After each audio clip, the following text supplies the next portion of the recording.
Yep, so someone you else only had have that to select question the guitar too. apart And save the path. and save the path.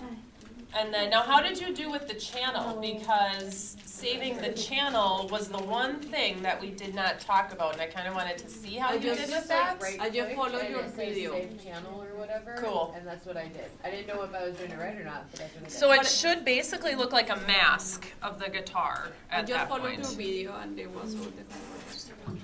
Oh, Video. and yes, when I re-recorded, I did put a little snippet of that in there, so. Yeah, the video was all the homework. Did he get trim? Because I have too much. How would you feel about the select and mask tool? I don't know. What is? I don't mind it, but those little like Like flyaways math. didn't make the cut. I love the electric. Okay, so there's probably 100 different ways to do that. I can show you how I do it. Let me get, did I put it in here? No, I still have it on my desktop. Maybe, there it is. Let's walk through that. Yeah, because she looks more like a boy haircut. I'm assuming it's a boy. Okay, well then it's just, it's a little bit, closer. Yes. So the select and mask tool, now everyone explains it a little bit differently, but the way that always works the best for me and the way that I understand it the best, first of all, select subject is an option, right? Yeah, it's not. Okay, And they- because that's the best button that ever was invented for the selection tools. Is there And these babies. in For particular that, are not very that one, fantastic. but you can use W to get to quick selection, and then select subject button is there. Now, if you go straight to select and mask, the choose subject button is in there too. So it is there, come on, over. It is there either way. Why is this not? Okay, when Ken was here demonstrating, he screwed up my stuff and I can't get it back. This is in selection. And it saved my this Select, workspace. there is select mask. Reset. There it goes. Okay, that's better. Okay, so I went to the quick selection tool, and then I went to select subject, best button in the world. If you didn't know it was there, it was just introduced in 18, and it's awesome. I didn't know it was there. Yeah, it's awesome. It wasn't even the first 18 release, it was one of the incremental releases, one of the last ones. And all of a sudden it was, boom, it was there, and we're all like, Yeah, you've gotta be kidding me. So I remember it was a year ago because I didn't know it was there till I was at the WPPA convention, and he was demonstrating a composite at one of the, I don't remember, Friday night or something like that. And he's like, this select subject button, and I'm like, what? But we didn't have the updated version here, so I had no idea it existed because ours never upgraded. And then we demanded the upgrade after that one. But that's the most beautiful button. It does such a good job for, I would say, 95% of the time. Then if you go to select and mask, so here's the interesting thing. I find it easier to use a large brush. I'm going to do this as an overlay to make this a bit easier. I find it easier to do this as a large brush. The big thing that you have to keep in mind is those crosshairs. It matters what that little cross in the center touches as far as what it's going to do. Now I'm in the quick selection. I want the refine mask or refine edge brush is what I want. You refine before or after to use the edge detection? I did the choose subject first, and then I go into the select and mask, and then choose the refine brush. No, but I am asking you, if you use first the refine or you use first this panel, this right panel? The quick. The edge detection and the smart radius. I What use do the you use refine before? first. Okay. Yeah, I use the refine first. Now, you could do, honestly, I probably could do the edge detection, like turn on the smart radius and set that 1 or 2 pixels. This is a low res image, so this one's a little tricky. Typically I default to like 2 pixels for the smart radius and then tweak it from there depending on my result. Bless you. But I will always go right to the refine once I select subject. Can you explain this edge detection and the smart smart radius a little bit more? 'Cause that was one thing that wasn't explained well to me. It is a little strange. The best way I can explain it is that the smart radius looks at these edges, and then it also looks at how many pixels beyond those areas of contrast where it can make the detection of what to select and not to select. That's how I understand it works. I could be a little off there, but it looks for those edges of contrast when you're brushing. So when you use the smart radius, it's saying so many pixels beyond what is in those crosshairs is what it's looking for as far as those edges. I think that when I use edge detection, I usually use it with the white and black, because when you move the radio a little, that You one. do that one? Yeah, when you move the radio up and down, you can see the hairs. For Ah, example, if you look go at too that. far or you go too, that's like There you that go. between both. There you go. I've never used it that way. I'm glad you said that. No, it's because I love Photoshop. I adore Photoshop. Look at that. It is doing a pretty good job. So this is useful going I like that. in that view. I like that. That's a So the very hair is good, cool. that's a very good thing to do. If you go to the black and white overlay, You can see a hair. play with this radius, but I do notice too that it changes once you let go of it. So Yeah. even though it will preview and change, it drastically changes once you let go. So you have to go a little. Yeah. So then you can clean up from there. So I'm going to go back to the overlay just to see this. Now the tricky thing with this background is there are parts of that background that are the same color as his hair. So you're probably going to pick some of that up, and you might just have to mask some of that out later. And that's pretty minor though. The hair is the biggest thing. So like there's still green over here, and there's still a little bit up in here of the background. So the big thing is no matter what side you're brushing over, you kind of have to go back and forth a little bit, maybe between the boy and then the background to get everything just right. But the big thing is that crosshair in the middle, whatever pixel you click on is the sample that it's going to use. And as you drag your brush, whatever pixels that crosses over, it assumes that those are the colors you want to use as part of your refining. So if I brush onto his hair or his skin, it's going to start capturing that as part of the mask, and it's turning it red. I don't want that. I want simply to look at the background and sample the background and say anything within the range of my brush that crosses over the back, that is the background, just take it out. So as long as my little plus or the little crosshairs don't cross into his hair, it's only going to mimic or sample the background. So if I just grab and brush, it's going to take that green out of his hair. I just have to be selective as to where that goes to not actually cross over into his hair. Now I do have the challenge of that background being a similar color, but then I can just use my minus, which is your option key. Way quicker than going up here and clicking minus and plus. Your option key will toggle between your plus and your minus. I love it. And that's the same thing for like zoom tool, all of that stuff.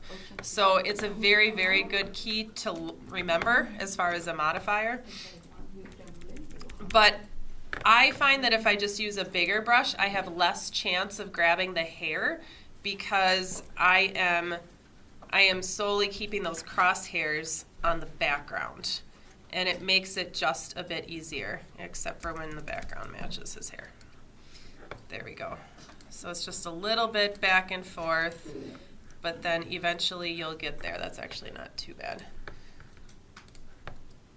Some of that. And some of that I might just have to honestly mask out just with a regular brush. Yeah, So if I were just to take, is this the brush I want? I never use this brush. I do it in my I mask. use that to clean up. I use this one in my mask all the time. I want to subtract that I out. use the last one. Yeah, I usually just make my mask at this point and then I clean you up those select points, which- but you can certainly do that with I this. really like the lasso because you can go like a super Yes, specific. lasso's awesome. There we go. So we'll just clean up those few spots there. Whoops, didn't mean to do that. Obviously I would, yeah. So I would clean up around his shoulders and stuff, but that's actually pretty good for now because his hair is pretty wispy. And then when you get in here and you place him on a different background, so I do my layer mask, and then if I grab a different background and put it in, it should be, let's just make a solid background. Whoops, not new. My shift key didn't push down enough. Let's fill that with blue. It's actually pretty good, especially with a low res image. So I did mine differently. After I got him out, I kind of just copied and pasted him onto a different background. Is that okay?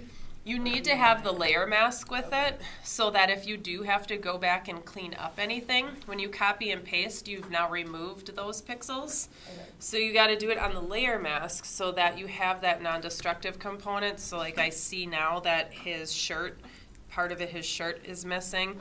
So if I go back through, whoops, I still have thought I was in the brush. Go down. There we go. So now I can go back through and clean up a few of those parts because those pixels still exist at this point. I have a very feathered brush. I probably should have changed that, but we're okay there. Oops, too much, too much.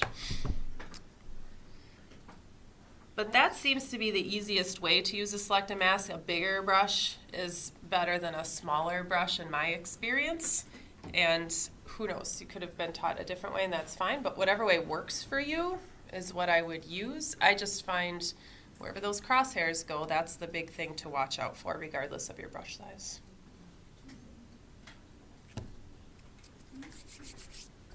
Okay, I was curious to see how everyone did with that. I intentionally did not go through that one in class. Yeah, Luke. I have 2 layer masks, and I'm not sure how to merge them. On the same layer? Yes. So you can, that looks like 2 different layers. I have 2 layer masks, but I need to put them on the same. Did you laugh at him? Oh. All of them. If you were to try this, okay, command click on that mask to make a selection, and now do a shift command and click. Let's add to it. Looks like it did. There we go. And then just fill the selection with white on that layer mask. Make sure you're on that layer mask first. Okay, now fill it with white, and then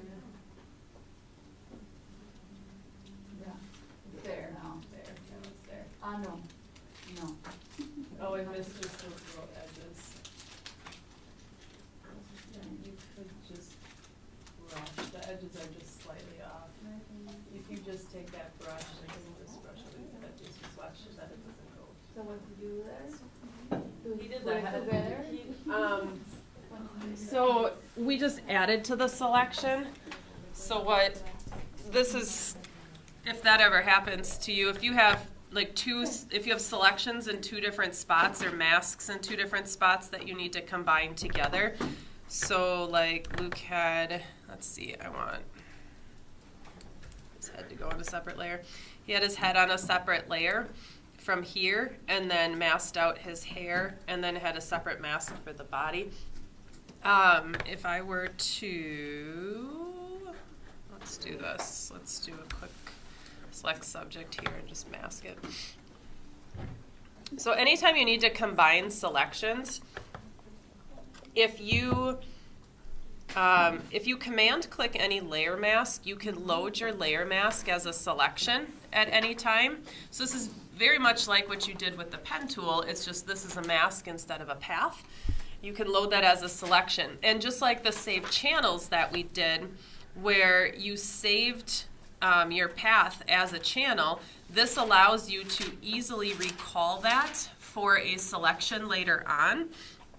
And that's really that's really how we use channels quite a bit, is we save different selections or groups of selections, and then all we have to do is command click on that thumbnail and it will load it as a selection. So you can do that to load that. It's a good way to copy and paste certain things as far as layer masks and stuff like that. But what we just needed to do here is we wanted to select this one and select this one and then kind of combine them onto one layer. Anytime you want to add to a selection, you hit the shift key and that adds to a selection. But being that this is another layer mask, I still need to command click to load it as a selection. So I just combined everything. Command shift click will combine those two selections together. And then, had I not had part of the mask here, I can then just fill that, doing my option delete, fill it with white, to fill my selection in my layer mask. So it's a quick way to do it. Load selection is just command clicking the thumbnail of the layer mask, and then if you have to add to it, just add the shift key. Shift will always add things. We will work more more deeply with mask layers later, or We'll be no, doing or more that's- mask stuff as we get into like retouching and image adjustments and stuff like that. So because within the there are following like 10,000 chapters. things in the book, subtracting, I don't know, a table intersect. Really? I know. There's all these different keys to load Wait. these, to combine That's them, really to subtract crazy. them, yeah. So we're going to focus on some of that, probably more in chapter 4 and 7 for sure. Even when we do black and white in chapter 5, we'll do a little bit more with that. But it's more heavily on the mask area than anything else, doing all the masking stuff. But there are different ways to load, like Ken was talking about loading the highlights when he was demonstrating his prep for prints and stuff like that. He was demonstrating how he loaded the highlights and all that. And we'll do that as part of one of our upcoming chapters. So we do cover some of that.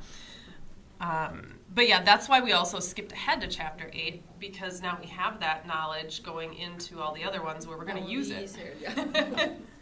I just never understood why the book puts it way far back. It really should be chapter 2, and then we go through, and then we do raw and continue on. So I don't know, but either way, it's got to come 2 or 3. It's really where it should fall. So one of the things we're going to talk about today is sharpening. What I do want to let you know is that next week I will not be here. I have to be at a conference in Racine. So I have to be there on Thursday and Friday. I have to leave Wednesday night and then come back and go straight to the WPPA convention. No one in my house is going to know me. So I will. However, we still will have stuff to cover. It falls at the perfect time because chapter 4 is a unique chapter for us.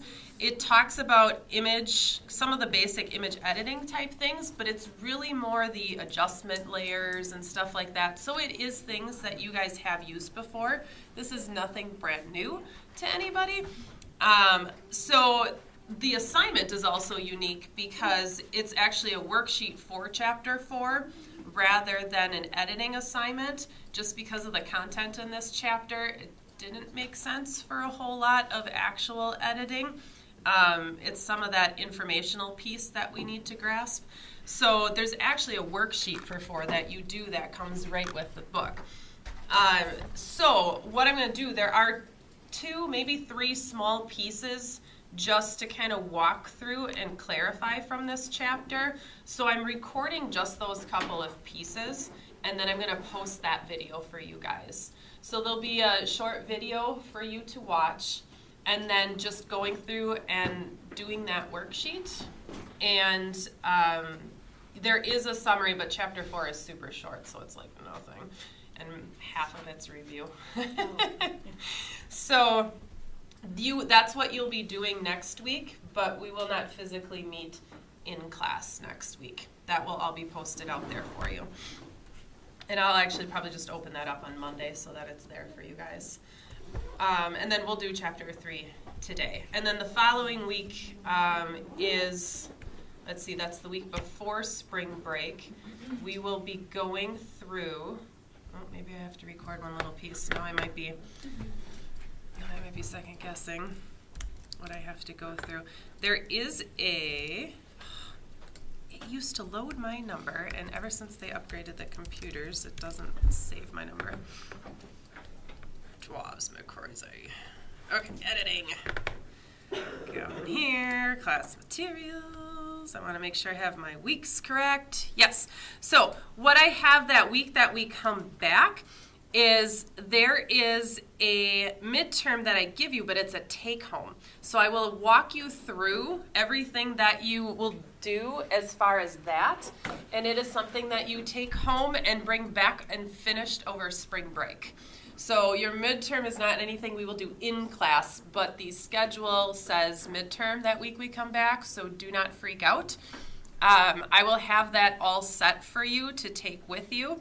And then there is a project that we'll talk about, and then we'll do black and white is what we'll do that week. So we'll talk about all the different ways and how we should be looking at black and whites aside from just clicking a button to make it black and white and assume that it's good to go, because that's never the case. So we'll walk through a bunch of different scenarios and do some comparisons as to how they look with the different ways to convert. So that's kind of how our next few weeks are going to run. Okay. So chapter 3 is sharpening.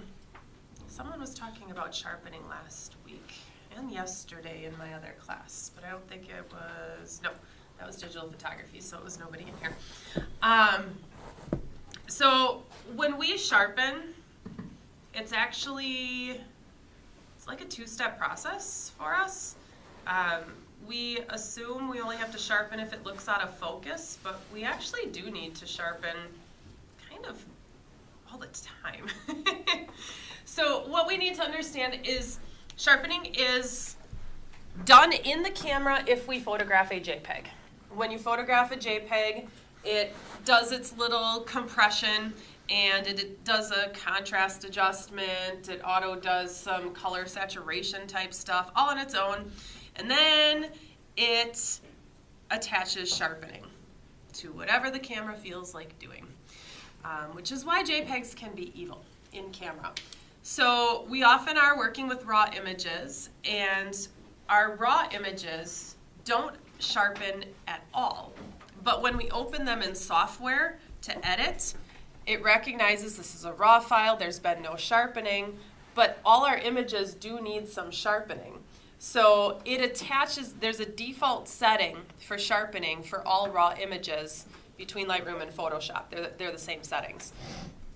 So when we use a raw image, I'm going to get into Bridge here, I think it'll be the easiest. When we get into raw, let's see if it will bring up. Nope. Spinning.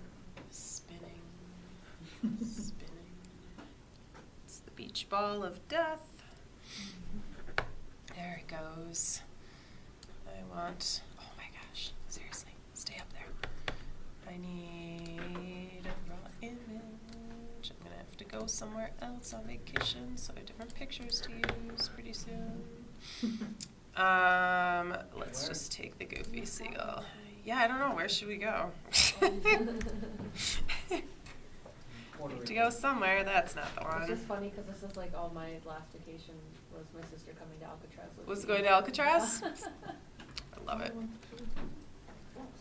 That's good enough. That seagull has floating head syndrome. It does. It's driving me nuts. I thought it was weird to have all this ruined stuff with all this beautiful ivy and this ugly seagull sitting there. It cracked me up. I hate seagulls. They are cute. No, evil. They are evil creatures. I watched one snatch a Cheeto out of a kid's Yeah. hand. Mhm. I love like Jaws theme. And My daughter was trying to feed, I think it was a ray, And one of the seagull like snapped the They're fish. And she mean. was like, ah!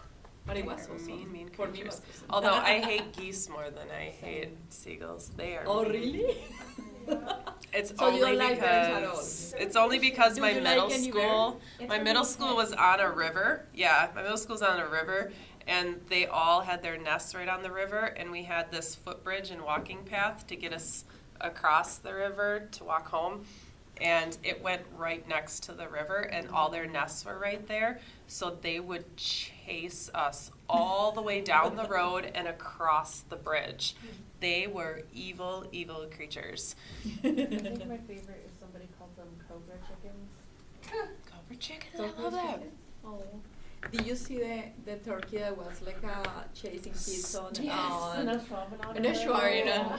They have to I cook love it. that turkey. I think it's so funny. I know, me too. I love him. It's just so funny. They had That a was Facebook so group for him. They did. It was awesome. It's, did you read through the comments? I read through a few here and there. It was out of control. Mhm. So funny. I was reading with Matt, and because the wildlife sanctuary had tons of, like, they don't have any idea what happened to it. They don't know anything. No, And they wouldn't say. They said they moved him to an undisclosed location, and I'm like, what is he in? They changed his name. Maybe. They had Maybe a heaven vigil for location. him, and they had a dinner. They organized a dinner. Oh my goodness, I didn't see that. Oh yeah. Heaven location. How? Table It's so funny. so much It was a table little out of location. control. It was bad. That was the best thing of last year, though, honestly. It was the most entertaining part. It was really funny. Oh my goodness. What was his name? Smoke. I think, yeah, smoke the turkey. Which is funny in itself, smoke the turkey. So when you open up a raw image and you go to the detail tab, you'll see these settings under sharpening automatically. This is the default sharpening that's attached to every raw image. Now in camera, from a JPEG perspective, those settings might be similar, but they might be a little bit more, in all honesty, as far as the level of sharpening that's applied in camera. So this is just mimicking what would happen in camera if it were not a raw file. So what's cool about that is that there is no sharpening, technically, to the raw file, and you have full control over how much. So we're almost editing. You'll see when you go through chapter 3 in your book, it talks about the 2 steps for sharpening, which kind of are really 3. And it talks about the capture sharpening. This is almost mimicking the capture sharpening is what it's doing. So it's acting like it's the in-camera part, like that first step. But we have control now over what that first step actually is. So what I like about chapter 3 is that it gives us a couple of, and I'm going to skip ahead here, it gives us a couple of recipes essentially on sharpening for portraits, sharpening for landscapes, sharpening for things with fine detail. So they're awesome starting points, and what I would recommend doing as you find some of these recipes, is what I'm just going to keep calling them, is that when you take those settings and create a preset from them. And that way you have a starting point based on whatever type of image. So if I open up a landscape, I'll just apply the landscape sharpening preset. And then I'll just tweak it based on that image, because each image is a little different. But it gives you a good starting point without having to remember, like, okay, this one has fine detail, which means the radius has to be smaller, and then, because that's just a pain. You're not going to remember all of that. But first we do need to understand what each of those sliders mean in order to go through and effectively do our sharpening. Now remember the modifier key I said that is a really cool thing to push and slide your sliders when we were doing camera raw? And we've been using it constantly over the last 2 weeks. It's a beautiful little button on our keyboard. We use it all the time. It is option. Anytime we option drag a slider, it will show us, and I know this was such a brief discussion when we did chapter 2, anytime we option drag a slider, it changes how we see our image, and we can then fine tune the different adjustments that we're making. So, like this is the highlight slider. This is showing me how much I'm blowing out when I do my highlights or what color channel is blowing out. So in this case, it turns the image black for my highlights, and then it indicates with different colors what is blown out. And so then I can see how to adjust down until I get exactly what I want. So if I need to zoom out here, because I do have a little bit of clipping over here in the whites, so I might option drag just until all that blue disappears. And all that indicates is the blue channel is clipping. Once I get into the yellows, the reds, the greens, that just indicates that it's one or two channels that are clipping. If it shows completely white. In the white should be completely black. The white, yeah, so the whites and the highlight sliders show up completely black, and then it shows you through the different colors what is blown out. Okay. And that way, because it's awesome, it's hard when you, if I have clipping and it's in, the clipping falls within a red shirt, my clipping warning shows up in red. So it's hard to see my red on my red, and I don't know that I have parts of my image blown out. So this just allows the image to disappear and then solely see where the areas of highlight or shadow are over or underexposed. So this is my shadows. Okay. Yeah, so these are my shadows. So if it shows up completely black, that means that all three channels are underexposed. If on the highlight side, if it shows up completely white in any areas, that means all three color channels are overexposed. But if it's just red, green, or blue, it's that specific channel. If it's cyan, it's probably yellow and blue. If it's magenta, it's blue and red that's overexposed. So it's like a combination of those colors. But it's just really cool to be able to see. And we can use this across the board. So the detail slider is where I find this to be beneficial. The thing with the detail slider, in the sharpening, is that usually what it does is it makes your image grayscale, which sometimes helps and sometimes is completely useless. And that's really because it depends on the content and the amount of color in your image, whether or not it's going to be useful at all. But by turning it black and white, you can focus on those edges a little bit better than you can in color, and you can start to see the amount of sharpening. So all three of the first sliders will do that. It will, not the radius, the detail. Oops, what am I thinking? Oh, I'm thinking noise reduction. Sorry, the amount slider will turn it to black and white. The other two will turn it to gray, but we'll get through what those do in a second here. So the first one goes turn black and white, and what do you want to see? How far to come? It's just showing you how the detail is being added, because sometimes that detail is hard to see in the color, and it's not until you over sharpen that you truly see the problem. So it just removes the color so that you can see where that sharpening is occurring without the distraction of the color. I don't find holding down my option key and dragging the amount slider to be very helpful in most instances. But again, that's just me. It might help you a little bit. I find I can, in my head, I've gotten to the point where I can see things in black and white when I'm looking at them in color. So I can ignore all the color when I do that and look for those finite details in those edges without necessarily using the option key. But the other two sliders, especially the last one, the third, fourth one actually, is the one I find the most benefit with. What is the relationship between increase the sharpening and increase at the same? Does it increase the noise in the picture or not? It could. It could increase the noise. So that's why these two are in the same panel, because there's often a teeter-totter effect with them. If you are increasing sharpening and you notice a little bit of noise, you have to do some noise reduction. Sometimes if it's just noisy and you're doing noise reduction, you have to add more detail back in, so you have to sharpen. So they're in the same tab for that exact reason, because you have to go back and forth often. Yeah. But yes, sharpening may introduce noise. Now, the masking may help with that, and we'll get to that. It may help remove some of that noise that it's adding in to those obvious areas like sky and stuff like that.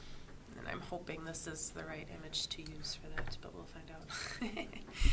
So the amount slider is pretty obvious what that does. It's the amount of sharpening that it's applying.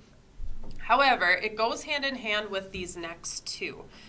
The radius, and I want to explain it exactly how he said it because I like how he worded it.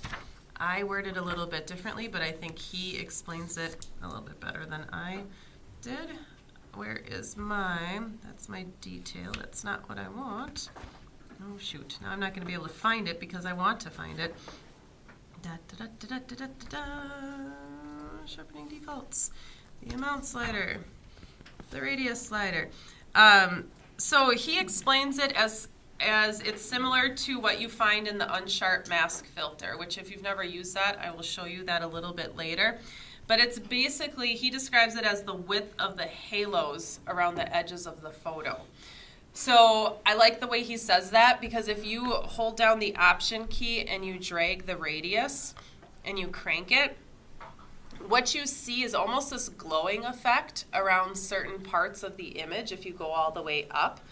And that's exactly what the radius is. The radius is looking at those areas of contrast in your image and expanding it so many pixels on either side of those areas of contrast. So like where the sky meets the stone in this image, I cranked my radius up all the way, so it's saying essentially 3 pixels from that point on both sides is how much is where that sharpening is going to be applied. So because the sharpening is applying a wider sharpen is essentially what it is. It's like a thicker sharpen is what it's doing. You get these halo effects around your image. Now, if you have an image where it doesn't have a lot of detail in it to begin with, it's probably fine to go higher. But this is bad if you have a landscape image with a ton of detail from foreground to background. This is going to fatten up every part of that detail and eventually just kind of smudge it all together, so it's not even doing its job. So the radius is the kind of the width of the sharpening, if that makes it easier to remember. So it defaults to 1 as a starting point. And I think that's a great starting point. Less detail, you can increase that. More detail, you want to decrease that. So things like landscapes or images with lots of fine texture details and stuff like that, you would actually decrease that radius so that it's a real thin sharpen on all of those fine edges. But if we have a very blur image, maybe go with You the radius. could probably go higher with it because there's not a lot of fine details. Let's see what it does to this area here. No, that's just totally blown out. That does nothing for it. So this isn't the sharpest image to begin with, but if I were to, it's going to be way over sharpened. But if I increase this, I'm going to get some halos in some spots where those edges are really defined. But the edges where it's just kind of in this shadow area down here, it actually is okay to bring it up a little bit because it's giving a little bit of extra depth to those areas. And I know it's slightly blown out up there. But we also have to keep in mind the detail slider, which is kind of doing the same thing, but it's basically controlling the amount of sharpening is really what it is. So the detail slider are the finer points, and the radius slider is the width. So the detail slider is where you're going to notice the noise if you increase it too much. That's where the noise usually starts to appear. Like here, that's horrible.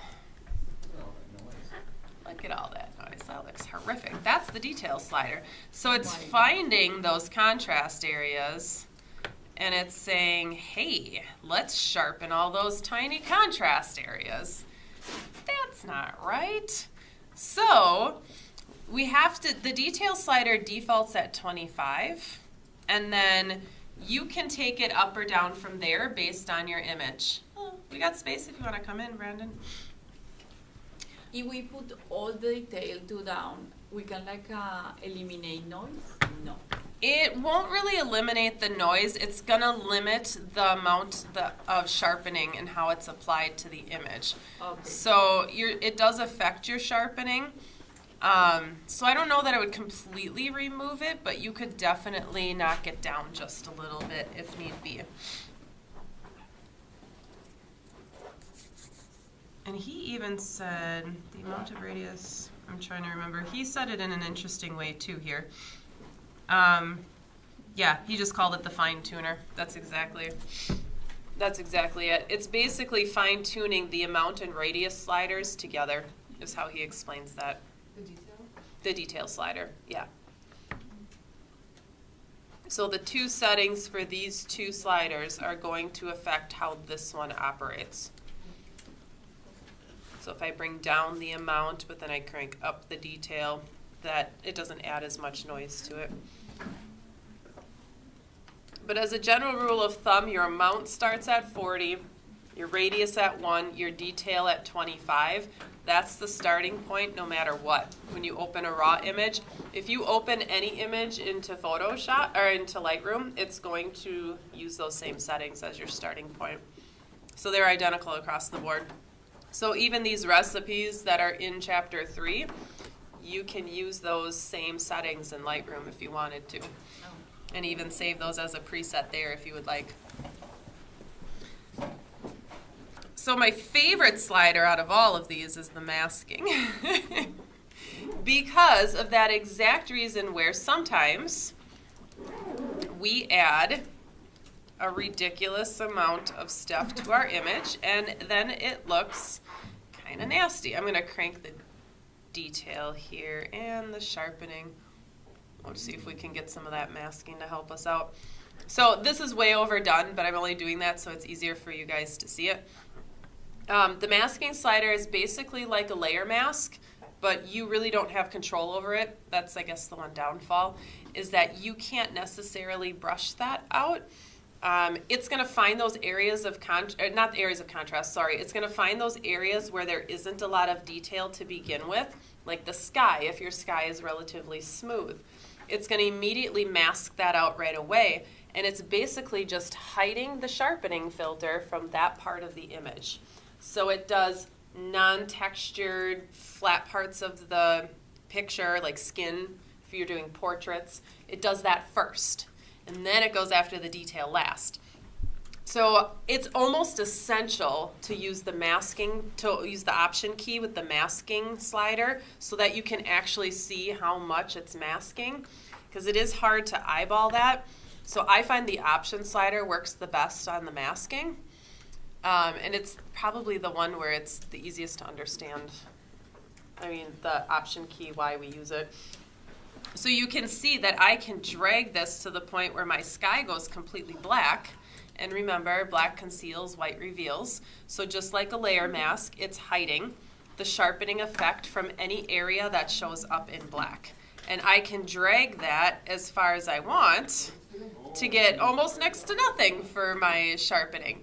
But it's awesome for landscapes when you have the sky and you want to sharpen the details, but you don't want to sharpen the sky or add that noise in there. Let me see what it's doing down here to my poor bird. Obviously my radius and detail is off, but you can see here, I've got quite the halo around that bird going on. But it takes it out of those areas. So I go to the point, just to the point where it disappears out of the areas where it's crucial. And obviously that's got to be fixed. That's just horrific on so many levels. Bring that back down. I find it's better to keep the detail lower and the amount higher than vice versa, but there are some times where I have switched that. I think the radius down for this one is going to help. It did help that a little bit. So, well, it's still a little overdone. If I turn this on enough. No, now I'm not zoomed in enough to see that. I'm trying to get some of these leaves in here. Oh, it's so hard to see up there. Obviously, that's something that's much easier to view on your computer than it is on here. So the masking is a beautiful, beautiful thing, but that's the one over anything. If you use the Option key, that's the one to use it for. Then you can really, really see what you're doing with it. But in a nutshell, that's kind of how that detail slider, the sharpening part of the detail slider works. There's different ways that you can load that into Photoshop too. You can do different overlays and stuff. This is just the raw version of it. I'm trying to follow the book in order here, but I don't like the order he's doing it in. So I'm going to skip ahead. I'm going to show you some of those settings I'm just going to pick one of them because you'll go through this chapter as you are doing your assignment and do a sharpening for a portrait, do a sharpening for a landscape, and then do something with fine detail. So you'll do it for all the areas. But I think what's really interesting is when you do the fine detailed one, how not everyone realizes that you are trying to crank down the radius so that you maintain those details. So I'm going to see if my book files, of course you're going to do this to me. Let's do it this way. That's better. He's got new pictures for this version of the book that I haven't downloaded yet, but the pictures all do the same thing. So it doesn't matter. I need one with detail. I want this one. This one's a good example. And some of you might have pictures like this based on our weather recently. Whoa, that's not what I wanted. So the ice on the trees. There are a lot of branches. There's a lot of little details throughout here because of the branches. They're all in focus because for the most part, because it was photographed at f9. And we need to do a little bit of sharpening to this because those edges could probably pop just a little bit more. So what we're going to do is in the detail slider, we're just going to play with these settings a little bit. And I kind of think these settings are interesting for the fine detail. So you use these type of settings whenever you have tiny, tiny little details throughout your image. Where you don't want that radius very high because what it does is and it's saved. Of course it saved my settings. All right, let's reset this. Come on, reset, camera defaults. There we go. So he went through and he did a bunch of adjustments to try and bring this up, work with this image just a little bit, bring out some of this detail without blowing it out. Let's bring shadows down just a little bit. Vibrance up. There we go. So in our detail slider, we start at 40, but 40 doesn't always work the best. I think it'd be better to know, based on the detail, typically when I do it too, I almost follow the same path that he does. I look at the amount of detail in the image, and then I decide what my radius should be, and kind of play with that. Then I go to play with the amount and the detail, because I find those two I have to tweak a little bit more, and the radius is often set based on the amount of detail. So this one having such fine detail in it, one is actually too much because it widens the sharpening to the point where it's not capturing those tiny branches. So you can go down as far as 0.5 for a radius. He says 0.7 in the book. I honestly think 0.5 is better than a 7. I think a 7 might be just a little wide. that going down just that little bit's gonna allow me to add a little bit of extra sharpening to the image compared to what he had. And then he took the, let's see, so he did a 0.7, but I think 0.5 looks a little better. Then he actually played with the detail. He didn't really say much about the amount, and let's see, this changed a little bit. He took the detail all the way up to 90. Like, he cranked that. I never put my detail this high, so that's why I find this one interesting. So he cranks this fine detail all the way up to 90. But then this amount slider you can play with a little bit after that. I think that the amount slider will probably stay pretty close to 40 because of how high that detail got cranked. Because otherwise you start to introduce all of this nasty pattern in it. So I think close to 40, you could probably leave it there and just crank the detail because you have a small radius. It adds that fine detail. Even if you go up to 100, it's not bad, but I think that's a little too much. So somewhere in that range is actually pretty good. And now we have, oh, it's so hard to see on your monitor. I know you can't see that on the TV. And if I zoom in, it's going to be too pixelated to even see it. So it's very subtle, but it's enough that it pops those branches, just enough to see a little bit more detail. A little bit of contrast in the image and stuff like that is going to help pop that further. But at least from a sharpening perspective, it's enough where it's not doing too much,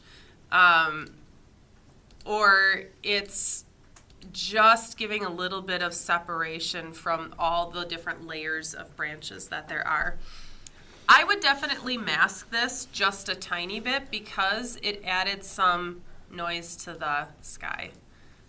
So even just taking it out a little bit, I don't know how much further, that's further than I would expect in all honesty. Just enough to get rid of it out of the sky. My sky is now smooth compared to what it was before.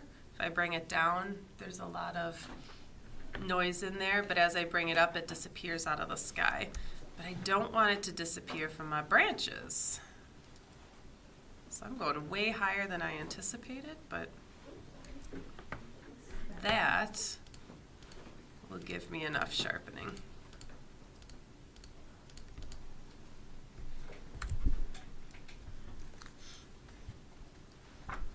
Now, the other two are pretty straightforward. Just follow the recipes that he has in the book and tweak it from there and just kind of see what it looks like to your liking when you do the sharpening. But that's all camera raw. So I just want to make sure if we kind of get what the sliders are doing, at least from that standpoint. Because I want to talk about doing a few things in, well, there's one more part in raw, but I'm going to do that one last. There's a few sharpening things that I want to do in Photoshop to show you guys that, because you might not be working with a raw image, you might not want to bring it into the camera raw filter regardless of what it is. You might just want to do a few things in Photoshop. So let's talk about that for a second. I need to find a different picture. These branches, and all these branches look totally, I don't know, fake up close. They're just... Well, one rule of thumb when you're viewing stuff is you don't need to go beyond 100% as far as your zoom, because when you print something out, I would say 200 at the most, because when you print something out, they're not viewing it beyond 100%, really, is what it is. We tend to want to go into those fine levels, those higher zooms, to get closer to it. But in reality of what everyone's going to see, 200 would be the absolute most that you really would need to go into. So if you get too close, you probably, you'll see it all. Like, ooh, That looks ugly that close. Yeah. But even if it's as big as the lighthouse on the wall, no one's still able to look that close at that image. Yeah. So yeah, your view at 1 to 200% should be what you judge it from. I need something with detail and foreground and background. I know what I'm looking for, but I don't know that I'm going to have that here.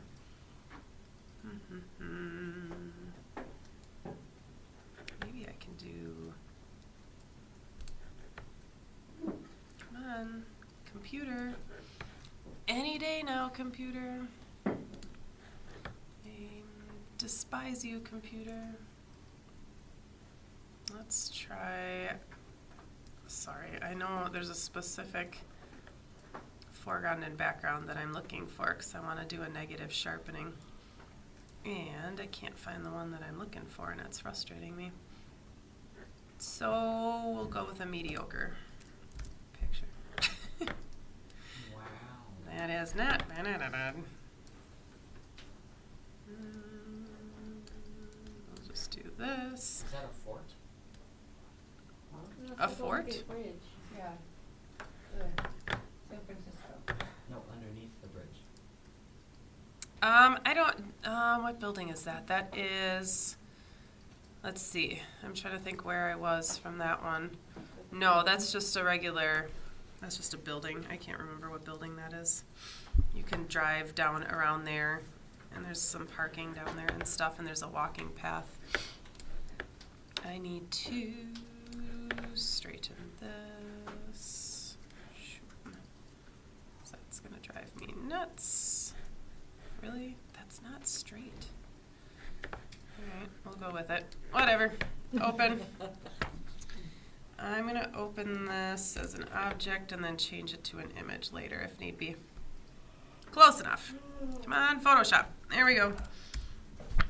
Okay, so there's some different ways to sharpen within Photoshop too. So if you are maybe editing in Photoshop and you're at the end and you're like, oh, I could really sharpen that.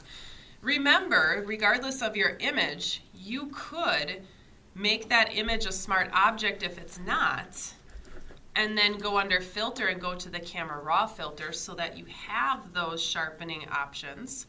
You could do that. But there are a few options in here.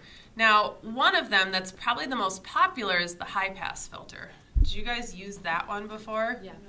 It's like our favorite one. I love the high pass filter actually. The high pass filter is kind of a cool one where it basically, I'm trying to think, it's almost like when you hold down the option key and see the detail slider and the little halos that go around it. Actually, I should have duplicated this first. Sorry, let me go back. I'm going to duplicate my layer first because I'm going to overlay a sharpened version of this image over the top of the original one. So the first step is to duplicate that image, and then you go under filter and other, which is a weird spot, but the high pass filter is kind of a cool filter. I don't even know if he explains this one in this chapter anymore. I think he took it out. He used to explain it, and then I thought it got removed from this one. The sharpen filters for the Photoshop are as useful or no? The shape reduction, the sharpen.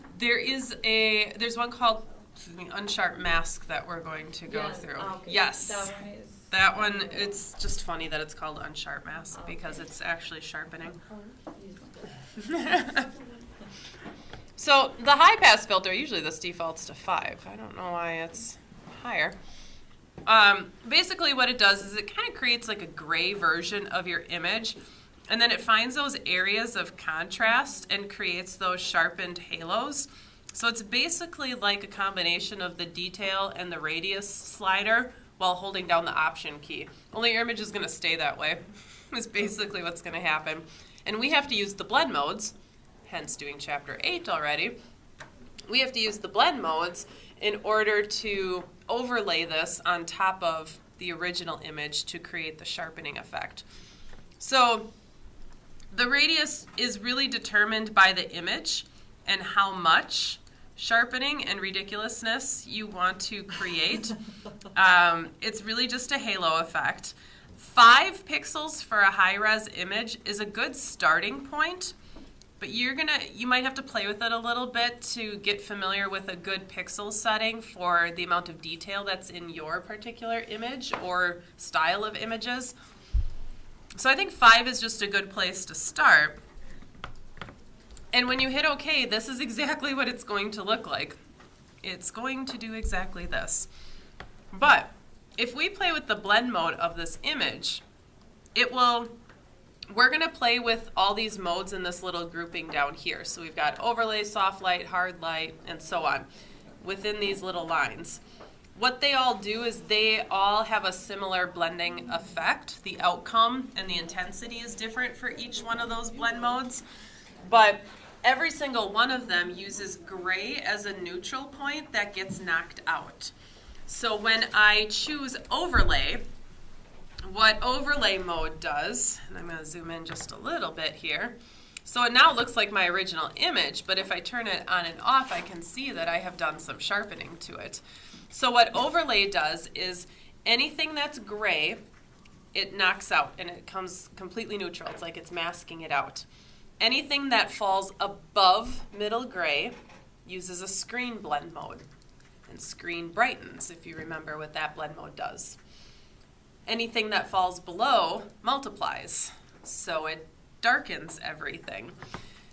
So these blend modes here are basically an intensity combination of these two sections up here with darken, multiply, color burn, screen, that stuff.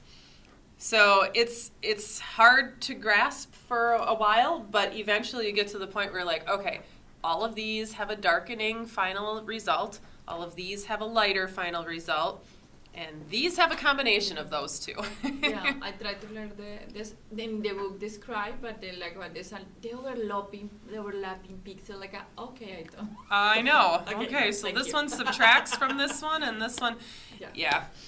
You almost have to come up with your own definition of each one as you play with it. So typically with the high pass filter, aside from soft light, as you move down the list, the intensity of the sharpening increases. Vivid light is definitely a much more intense one than overlay.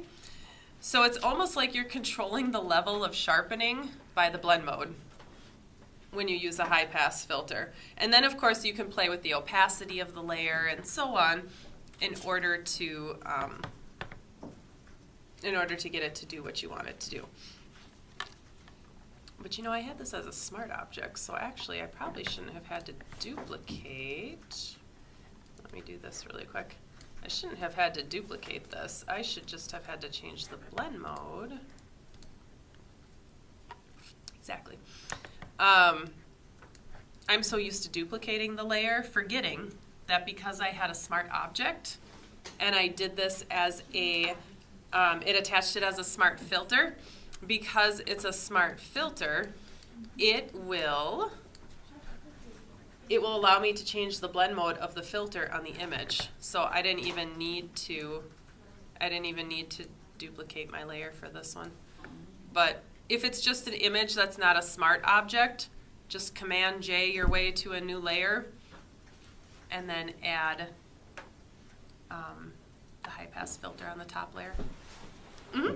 When you do frequency separations, is that essentially the same concept? It is similar to that, It yes. doesn't seem exactly the same, but It's a little bit different, but yes, we are going to do that when we retouch. We are going to do frequency separation. Yeah, so it is somewhat similar. It's not necessarily doing the low frequency part of that. It's really focusing on the detail on the high frequency side of that. So we're kind of halfway there for our frequency separation. And actually when we do frequency separation, we use the high pass filter as part of it. oh. There's one technique that uses it. There's one that doesn't. I Use the add and the yep. add, apply image and the Yes. subtract. And Yeah, it's essentially the same thing, just using a different, yeah. So it is. It's like 1/2 of that frequency separation because it's focusing on the detail slide. So yeah, that's actually exactly it. But this is awesome for really quick sharpening that then would allow you to add a mask and mask it out of certain parts of an image. So like my seagull image, maybe the seagull and the background just needed to be sharpened, but the stone and the vines and stuff were fine. I could have done a quick high pass filter if I wanted to, and then just masked it to be just that window area where the seagull was. So it does allow that, but again, I could have just used the Camera Raw filter and then done the same thing in Photoshop. It's always the quick fix. It's actually such a good quick fix that so many people I know have it as an action so that they just push a button and it's there, which when we do automation might be a good one to do. So remember the high pass filter when we talk actions toward the end of the semester. You will probably like having that one as an action. So there is also, okay, so that's just the high pass filter. It's not too bad. It's pretty straightforward what it does. It's just where it falls under other, which people, that's what everyone forgets, is where it is. So it falls under other. It's probably why everyone does it as an action so that they don't have to remember. Now, there's actually a filter that we used to live and breathe by in Photoshop before some of these other options came about. So it's slightly old school, but it's probably one of the best ones. Under filter is sharpen, and you'll see a bunch of sharpening options. Now, if they don't have 3 dots behind them, pretend they don't exist. Because the 3 dots indicates a dialog box that's going to pop up with options. If it doesn't have that, it's just going to do something and choose what it wants to do. So sharpen edges, sharpen more. It's a pre-calculated thing in Photoshop that you have 0 control over. Okay. And we're OCD when we work with our own images, and we're control freaks. So we don't like those. Pretend they're not there. Shake reduction is a newer one. Obviously, that does exactly what it says, is that if there's a little bit of camera shake, it's going to recognize some of that motion and that noise, and it's going to look for that and try and correct those options.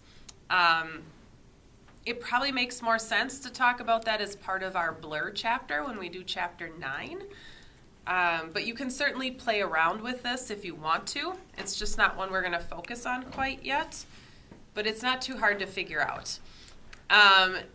Then there's also a smart sharpen, which is another conversation, but the unsharp mask is one that I've always wondered why they've titled it unsharp mask. It's very deceiving because it's sharpening, but it's called unsharp.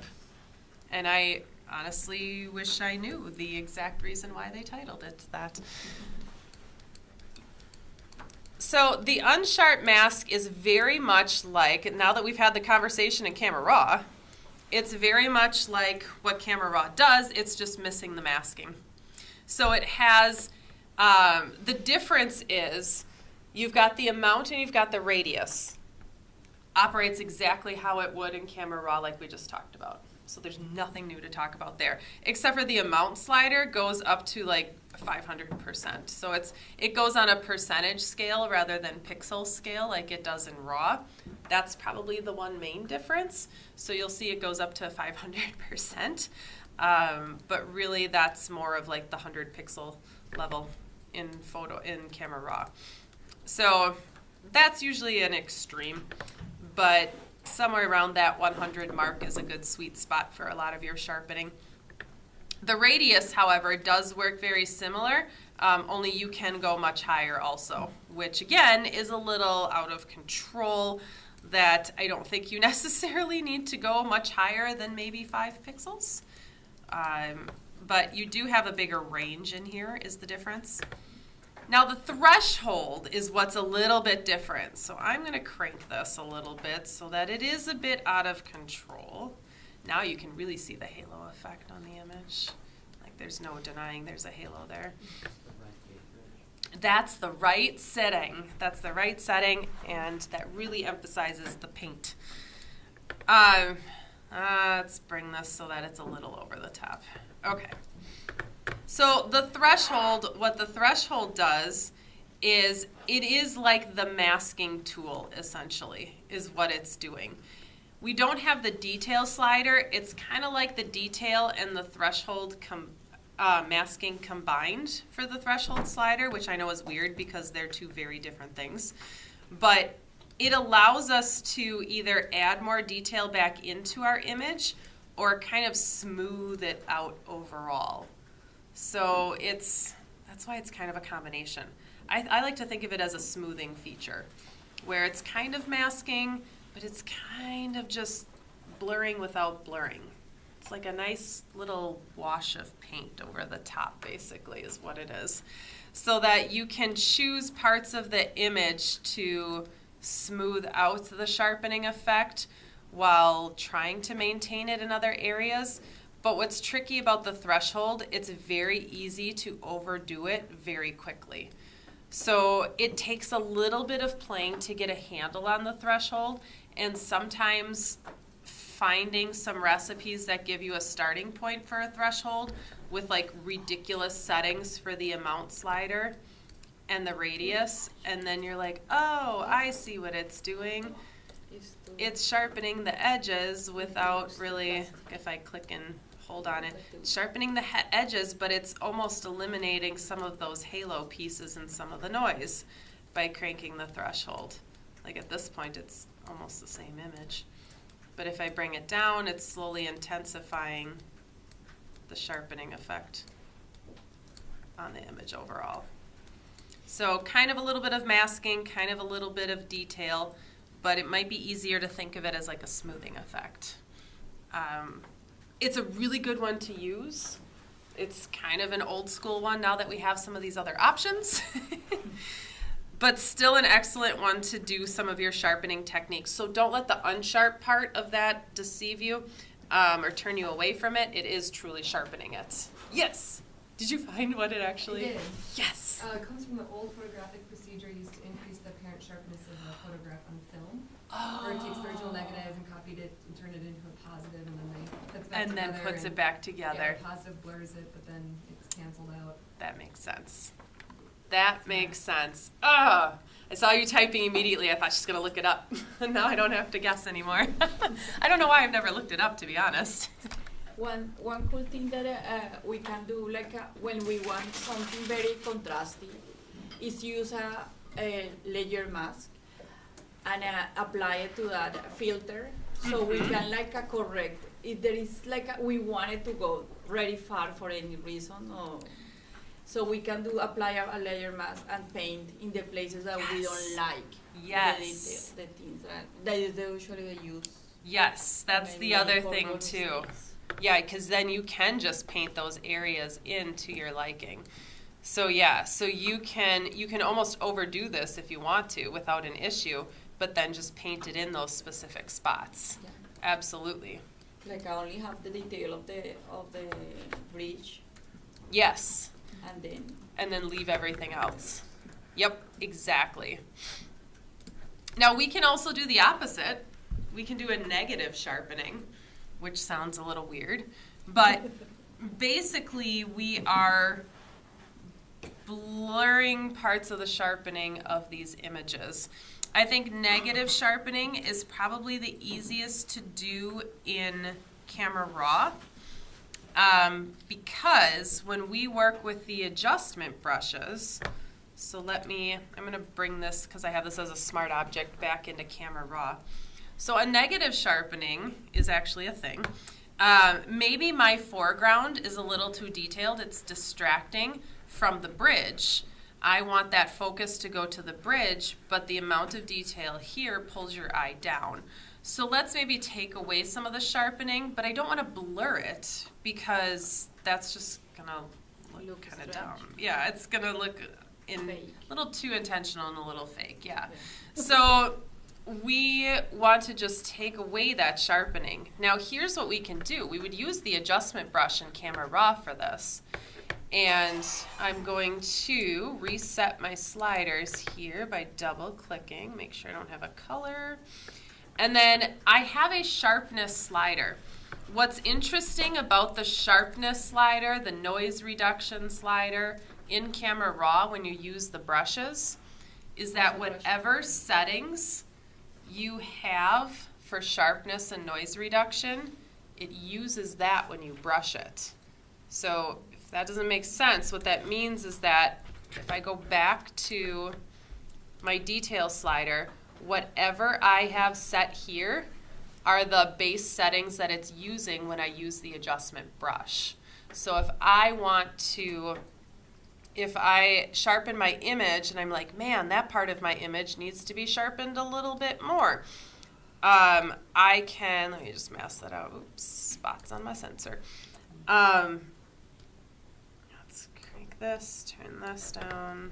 Let's just see what that looks like. That's not too bad. I'll go with it.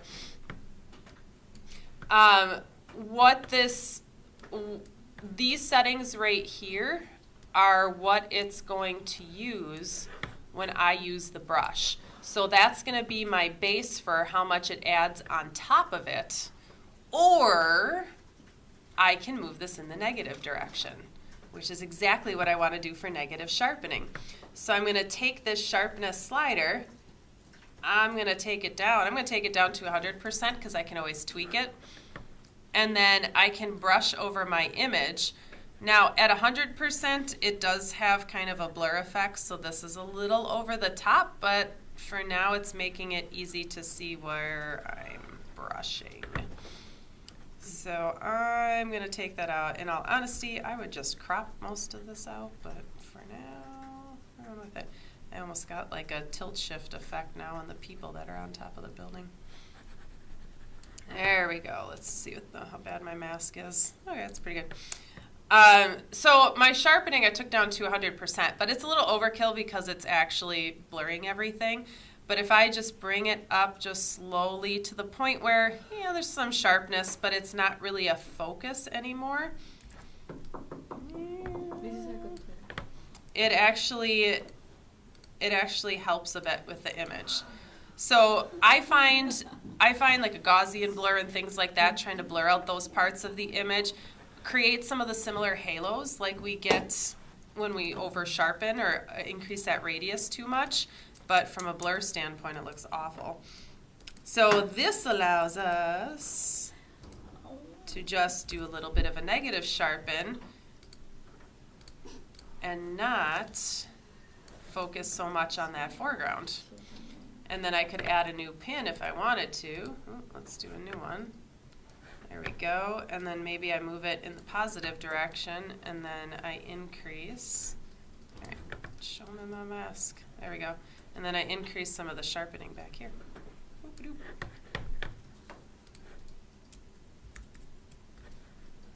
So now I've over sharpened the background just a little bit, and then I've negative sharpened the foreground to take it away. If you're like lines, how you're following your picture now. It does, yeah, even just the subtle amount, it does help enough. Yep. And I might dull down some of that green a little bit too. I mean, I could maybe just do a saturation here, but I don't think it's going to do what I want it to do. But I could bring down the saturation just a tiny bit, and that pulls away from that again. And I would do a little dehaze back here too. Maybe I could just do it right here. Like that. And that would pull you away from the foreground. So with some of those fine edits, that little bit of sharpening and negative sharpening might help your image. So keep negative sharpening in mind. It's okay to actually take away sharpening. We focus on adding sharpening to our stuff all the time. We forget that it's okay to take it out.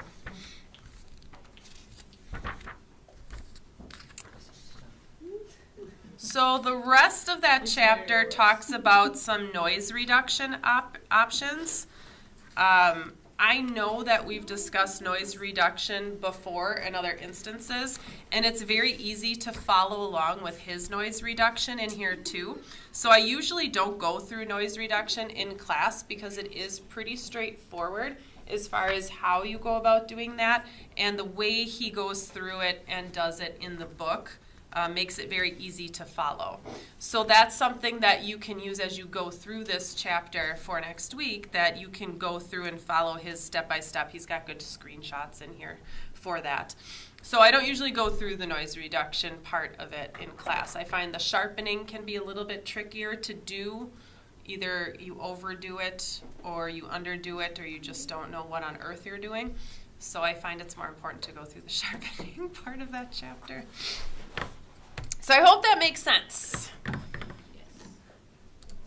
Because I'm going to get back into this week's folder. Because you're going to do some sharpening to your images. Lovely. So you get to choose your images, but all I want you to do is 1, 2, 3, 4, 5 images, one of which will be in Photoshop, the rest of which you will play with in Camera Raw. So there is a creating depth of field section at the very end. Localize, advanced, shake reduction. He goes through it. The very last thing in this chapter, he goes through creating some additional depth of field with an image. It's going to use, you can use the high pass filter for it, the unsharp mask to do it, and then you're just masking all of it back in. So you can use that as a guide to go through if need be, but it's basically everything that we talked about. I want to see how you do with the blending portion that he talks about, whether or not it works for you. I just want to see how you play with it before we talk about it. Ha ha ha. It's kind of a fun thing. But we'll talk about it more when we do our retouching stuff for sure. So what you're going to do is you're just going to do one image for each of these techniques. Use the recipes that he has in the book. So use it as a starting point, but then tweak it for that image because honestly, it's a starting point. Rarely is that the setting that works perfectly for your image. So if I get all of your images and they're all the exact settings from the book, I know it took you about 2 minutes to do it and you really didn't pay attention. Because rarely does that work for it. You end up tweaking usually the amount and the detail slider a little bit. The radius is probably pretty set in stone. But find some portrait image that you can use in Camera Raw, landscape, fine detail. Use all his settings to start, tweak, to adjust. You're going to do one with the negative sharpening that we just talked about. So you're going to use the adjustment brush. And then this last one is in Photoshop where you're going to create depth of field. So let's say you have a landscape image and it starts to fade out too much in the background, but the foreground looks great. You apply like the high pass or unsharp mask, but then you're masking it out to just that part of the image to sharpen so that you're adding more depth of field to your image is what you're doing.